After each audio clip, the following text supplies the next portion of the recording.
പ്രശാന്ത് പത്മനാഭൻ, എന്താണ് താങ്കൾക്ക് ഈ ചർച്ചയിൽ കൂട്ടിച്ചേർക്കാനുള്ളത്? ഇടയ്ക്ക് CPM പ്രതിനിധി ഡോക്ടർ അംബേദ്കർ പറഞ്ഞതായിട്ടൊരു കാര്യം പറഞ്ഞു. ഡോക്ടർ അംബേദ്കറുടെ ഇന്റലക്ച്വൽ ഹൈറ്റോ അല്ലെങ്കിൽ അദ്ദേഹം ഉദ്ദേശിച്ച കാര്യങ്ങളോ ഒന്നും മനസ്സിലാക്കാതെ അതും ഒരു മന്ത്രി സജി ചെറിയാൻ വളരെ ബാലിശമായിട്ട് നടത്തിയ ഒരു പരാമർശവും കൂടി, ഒരു കമ്പാരിസണും ഇല്ല. എങ്കിലും ആ കോണ്ടെക്സ്റ്റ് എന്തായിരുന്നു എന്ന് എക്സ്പ്ലെയിൻ ചെയ്യേണ്ടതുണ്ട്. കാരണം ഇത് തെറ്റായ ഒരു പരാമർശം ഡോക്ടർ അംബേദ്കറിനെ കോട്ട് ചെയ്ത് പറയുമ്പോൾ അദ്ദേഹം ഈ പരാമർശം ഭരണഘടനയെ പറ്റി ഒരു പരാമർശം നടത്തിയത് എന്നായിരുന്നു 1953 പാർലമെന്റില് ആന്ധ്രാപ്രദേശ് സ്റ്റേറ്റിനെ പറ്റിയുള്ള ഒരു ലിംഗ്വിസ്റ്റിക് മൈനോറിറ്റിക്ക് സ്പെഷ്യൽ പ്രൊട്ടക്ഷൻ കൊടുക്കുന്നതിനെ പറ്റി ഒരു ഡിസ്കഷൻ നടന്നു.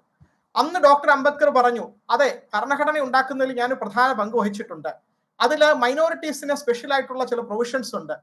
ഞാൻ പറയുന്നു, ഒരു രാജ്യത്തെ മൈനോറിറ്റിയെ പ്രൊട്ടക്ട് ചെയ്യാൻ കഴിയുന്നില്ലെന്നുണ്ടെങ്കിൽ വളരെ വലിയൊരു ദോഷമാണ് ആ രാജ്യം ചെയ്യുന്നത്. മൈനോറിറ്റിയെ പ്രൊട്ടക്ട് ചെയ്യാൻ ബാധ്യസ്ഥരാണ് എന്ന് പറഞ്ഞിട്ടാണ് അദ്ദേഹം പറയുന്നത്, ഈ ഭരണഘടന ഉദ്ദേശിച്ച കാര്യങ്ങൾ ചെയ്യാൻ കഴിയുന്നില്ലെങ്കിൽ ഞാൻ ആ ഭരണഘടനയെ തിരസ്കരിക്കാൻ മുന്നിൽ നിൽക്കുമെന്ന് പറയുന്നത്. അതും ഈ മന്ത്രി സജി ചെറിയാൻ പറയുന്നതുമായിട്ട് എന്താണ് ബന്ധം? അദ്ദേഹം ഡോക്ടർ അംബേദ്കറുടെ വേറൊരു കോട്ടാണ് ഓർത്തിരിക്കേണ്ടത്. ഭരണഘടന എത്ര നല്ലതാണെങ്കിലും അത് പ്രാവർത്തികമാക്കേണ്ടവര് തെറ്റായ രീതിയിലാണ് പ്രവർത്തിക്കുന്നതെങ്കിൽ അതിൽ കാര്യമില്ല. അതാണ് ഇപ്പോൾ നടന്നുകൊണ്ടിരിക്കുന്നത്. ശരി, കാരശ്ശേരി മാഷെ, ഒരു കൺക്ലൂഡിംഗ് കമന്റ്.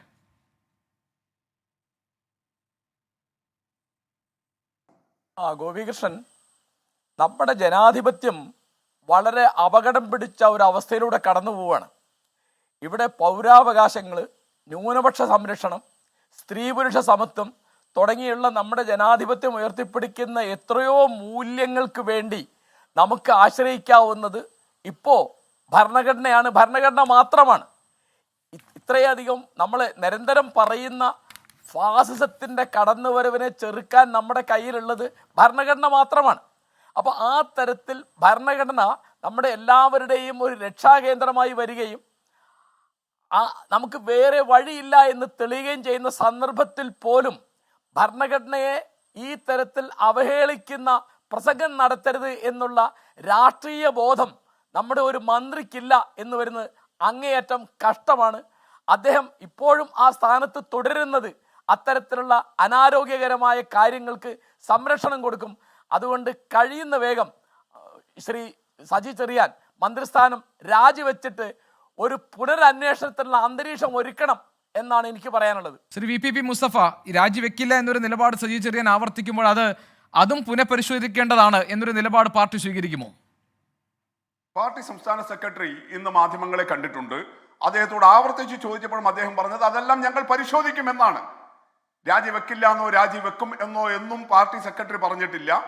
സ്വാഭാവികമായിട്ടും ഈ വിധിയുടെ പൂർണ്ണമായിട്ടുള്ള കാര്യങ്ങൾ പരിശോധിച്ച് പാർട്ടി എടുക്കേണ്ട കൃത്യമായ തീരുമാനം പാർട്ടി എടുക്കും. അതിലൊന്നും തർക്കമില്ല. അപ്പോഴും ഞാൻ പറയുന്നു, വളരെ കൃത്യമായിട്ട് ഈ ഭരണഘടനയോടൊപ്പമാണ് ഇടതുപക്ഷം. അത് ഞാൻ എൻ്റെ ആദ്യത്തെ സ്ലോട്ടിൽ തന്നെ പറഞ്ഞതാണ്. ഇന്നത്തെ സാഹചര്യത്തിൽ ഇപ്പോൾ കാരശ്ശേരി മാഷ് സൂചിപ്പിച്ചതുപോലെ ഇടതുപക്ഷം ഇത് തന്നെയാണ് പറയുന്നത്.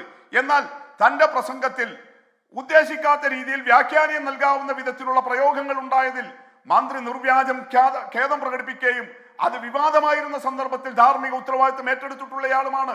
ആ ആർജവം കമ്മ്യൂണിസ്റ്റുകാർ എപ്പോഴും കാണിക്കും. അതിലൊന്നും ഒരു തർക്കവും ഉണ്ടാകേണ്ടതില്ല.